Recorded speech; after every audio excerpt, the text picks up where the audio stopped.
Welcome to the Six Figure Business Mastery Podcast, where every week, Kirsten and Jeanne dive into the essential topics to fuel your business growth. From copywriting to course creation, mindset to video marketing, they've got you covered. Tune in for expert guest interviews on all things marketing and business, and learn how to work on your business, not just in it. So, get ready to unlock your business potential and take it to the next level. What if procrastination isn't a discipline problem, but a pattern in your brain you can actually rewire? How exciting is that? I'm excited to introduce you to Tammy Magnuson. Her company is NeuroReset, and she's going to tell you more about that. And I'm excited to learn more about that. So welcome to the show, Tammy. It's lovely to have you. Thank you so much. I'm so grateful to be here and really happy to connect with you ladies. Tammy, I'm so excited about this conversation too, because I love the idea that we can rewire our brains. So it's not about discipline. It is about something going on that we can actually change. So I'd love to hear your journey into this whole niche and this whole industry. How did you end up helping people rewire their brains? I became a eutaptics practitioner in 2018 and got my level 4 certification in 2019. And the reason was I was going through a custody battle. So I had 3 older children and they had been raised by me. My oldest, I think I was 6 when I got divorced. And then they had lived with me. I was a homeschool mom and we just did everything together pretty much. They went to their dad's every other weekend sometimes, but he realized that he wanted it to be very stable for them. They got to have the basic life that we had before we got divorced. And in 2011, he got married. And so I was already remarried with another child. And in the court case, of course, I was waking up in the middle of the night. I had stacks of papers that I was like, tell the judge this and don't forget that. And the kid said this and I did this and that. And so it was just so stressful. It was worse than my divorce, worse than any experience that I've had up until then, because it was so out of control. And at that point, I had tried everything I knew, praying, reading the Bible, going to church, asking for help, seeking out friends. I had tried medicine for a little bit, didn't like that. And I was just scrolling on YouTube. And luckily, I ran into this guy who said, everything in your brain is you. And it made me pause. And I'm like, I don't believe that. Prove it. So I kept listening a little bit. And he's like, if it's not happening right now, if it's in the past or it's in the future, then it's only in your mind and your imagination. And therefore you can do something about it. And I was like, powerful. What? Yeah. What? How? How can I do something about it? So he talked about this technique and he actually said something that really stuck with me. He said, whatever you think about them, you think about yourself. And I was like, I don't think I believe that, but let's try it. So I was thinking, he's a jerk. I'm like, I'm a jerk. And I'm like, well, I am kind of being a jerk right now. Like, it's not my personality or anything. Yeah. But right now I'm kind of being a jerk to him. So I'm like, all right. So I do the technique and that felt better. And then I'm like, I hate him. Like I had never said hate out loud about anybody because I was taught you don't say that, right? You just feel it and you think it, but you never say it.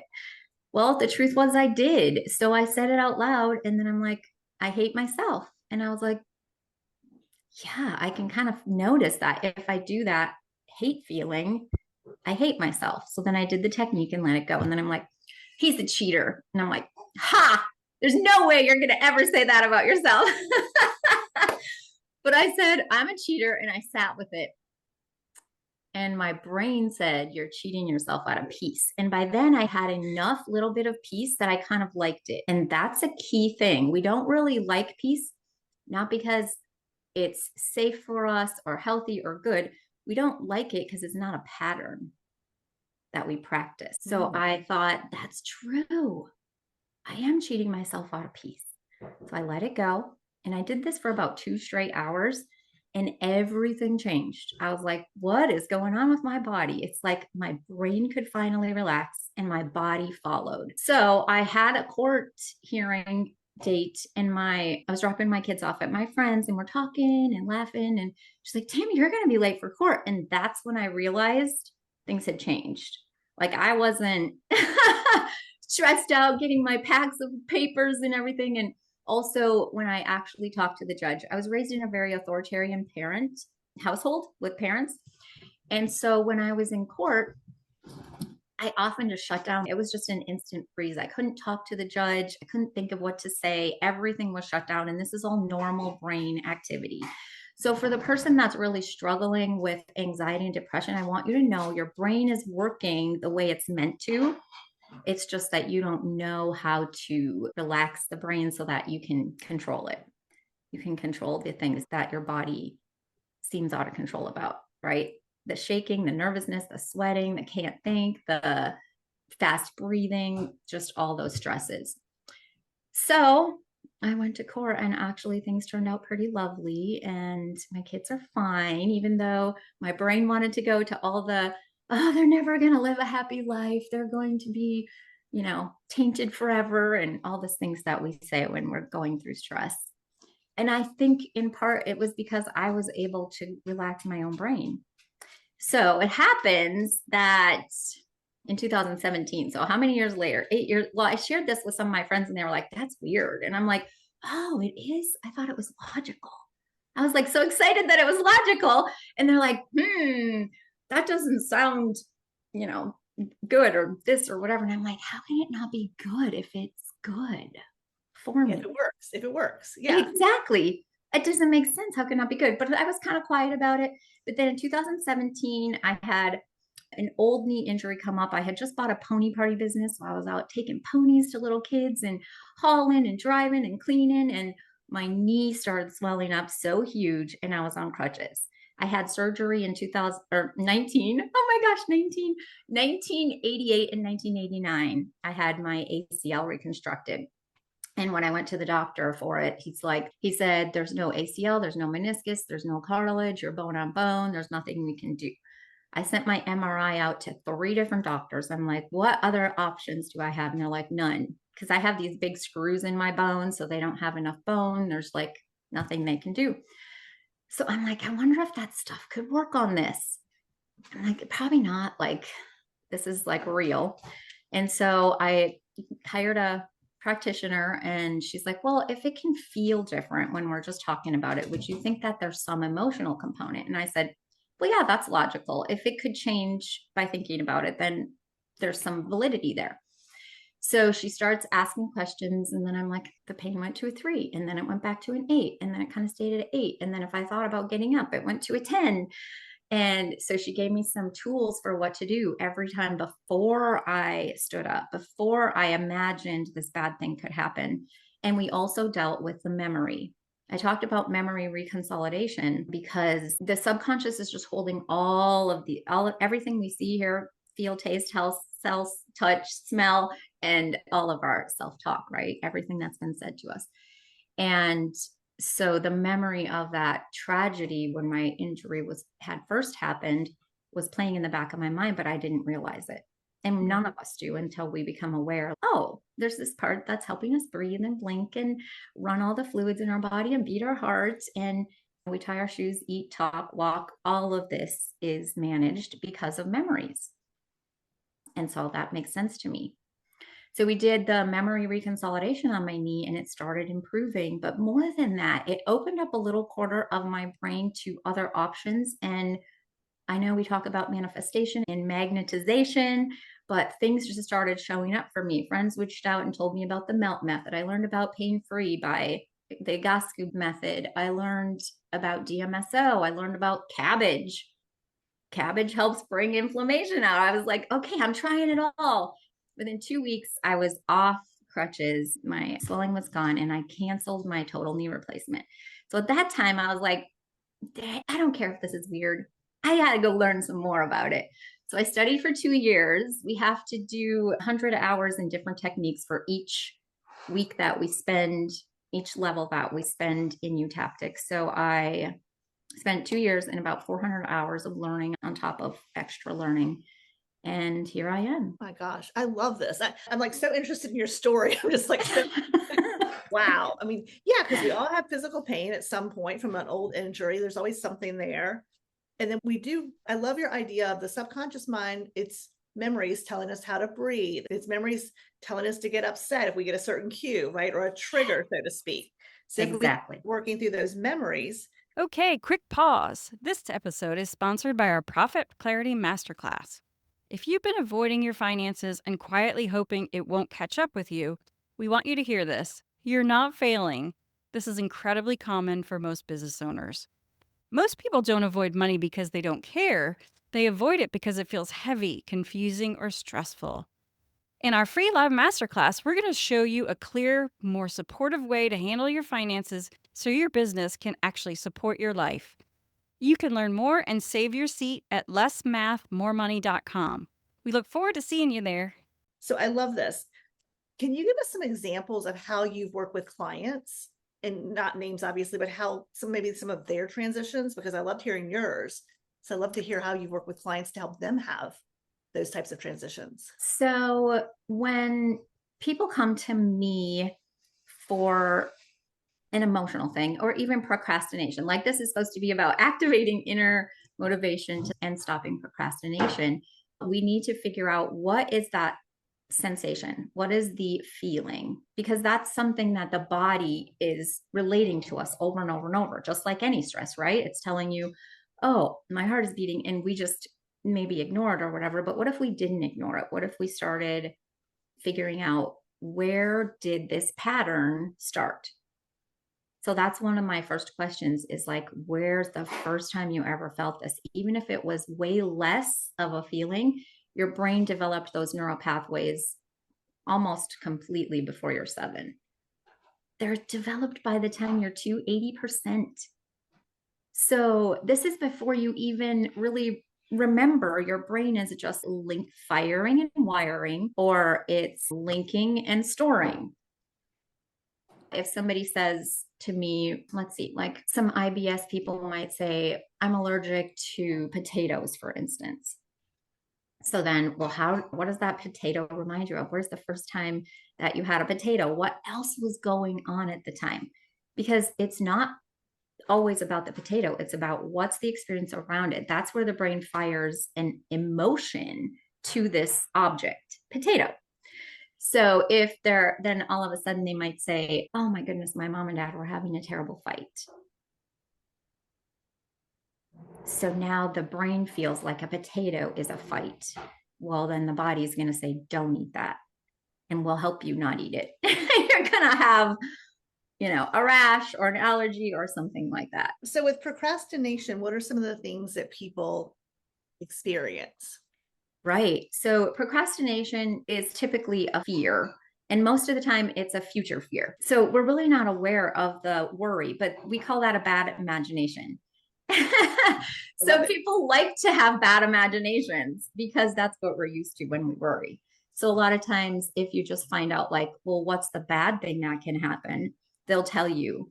And then you can say, how do you even know that's possible? And then we go right back to a memory. So memory reconsolidation isn't about, a lot of people will tell you rewrite the memory or pretend it's different or act it out in a different way. And those are all conscious activities, but the subconscious is still going to hold that old memory in the same manner. You haven't overpowered it. Just like you're not going to overpower breathing, right? Your body's going to breathe for you after you pass out. So we really need to step into it as though you are that child dealing with that fear. Most of the time it's you're a child laying on the couch watching TV and mom and dad come in and are like, get out there and haul wood, or you didn't even do the dishes, or the garbage still needs to be taken out, get out there. And so it's just this old drama of getting in trouble for relaxing. So instead of relaxing about something that needs to get done, they feel stressed. And stress never allows you to think and take action and move forward, because it's a contraction energy, right? So if we go into that memory and we use the technique, their brain will give me what it needs. So what happens is we use the technique and they're like, oh, no, this time mom walked in, but she didn't say anything. And I'm like, really? Cool. And then we do the technique and we go back and then I say, now what's happening? And they're like, well, now mom came in and sat down. She never sat down. I never saw my mom sit down in her life, right? because this is all a child's perspective of a parent's life. Doesn't mean it's true, but their perspective is the thing that's going to drive their brain to believe that's all there is. It's going to give them that little corner of focus in their mind that creates a whole life. Yeah, that's so funny because as a parent, you try and do so many good things for your kids and teach them, the right way and the way forward. And they always remember that one thing that you really didn't want them to remember. Exactly. It was an argument or if it was just a point you made because you were in the moment. But because it's so funny, my kids are in college now and sometimes they'll go, "Oh, I remember when you told me this." I'm like, "I said that? That's horrible." Don't remember that. What about all the good things I told you? That's right. Parenting is so awesome because it gives us that other perspective of what it's like to be the parent. But the child brain is so developing that they really only remember the worst parts. And that's how we are when we look back at our parents. We'll be like, gosh, they were the most terrible parents. And then what happens when we start updating these memories is actually a flood of beautiful memories come back.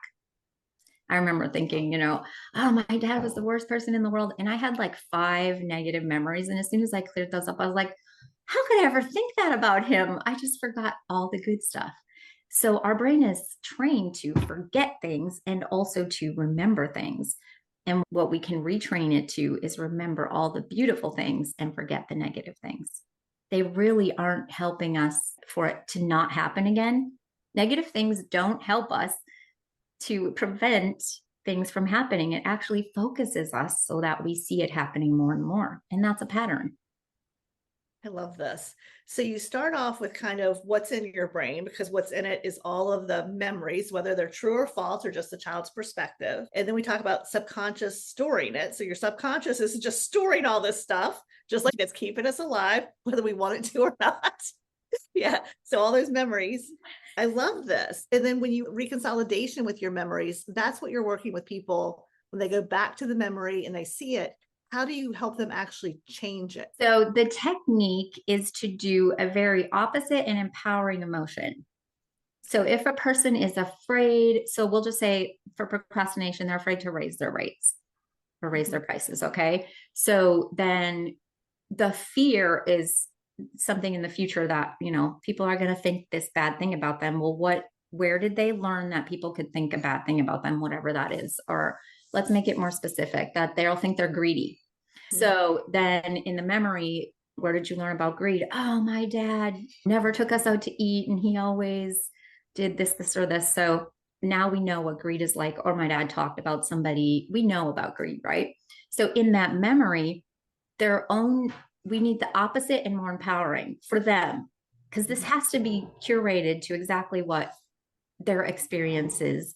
I could say, let's think about a dog, and I could feel all wonderful, but they could be feeling like, I got bit by a dog, I'm scared to death. So I really need to find out what is in their brain that's going to be the opposite. So then that's what I asked, like, well, what's the opposite of greedy? They might say generosity. And I'm like, well, when's the time that you experience generosity? So that's the opposite emotion that we use. And when we use an opposite emotion, the brain will automatically update. Have you ever been to a restaurant you love? You went one time and then you hated it. And you're like, that's the worst restaurant. Your brain updated it for negative. Well, we can use it the same way, right? We forgot all of the good things.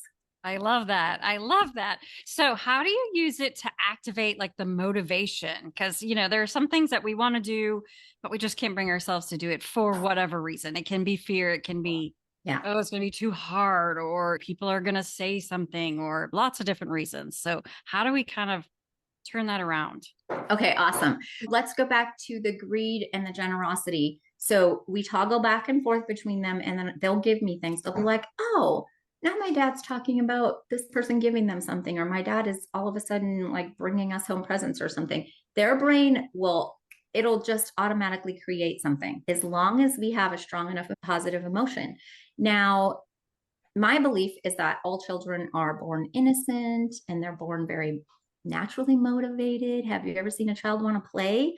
Where did they learn to stop being that way? Parents, siblings, friends, teachers, right? So it's the memory. The motivation is always there. You'll just feel like a kid again. You'll be like, no, I want to do it. Because whatever stopped you from having that natural motivation is gone.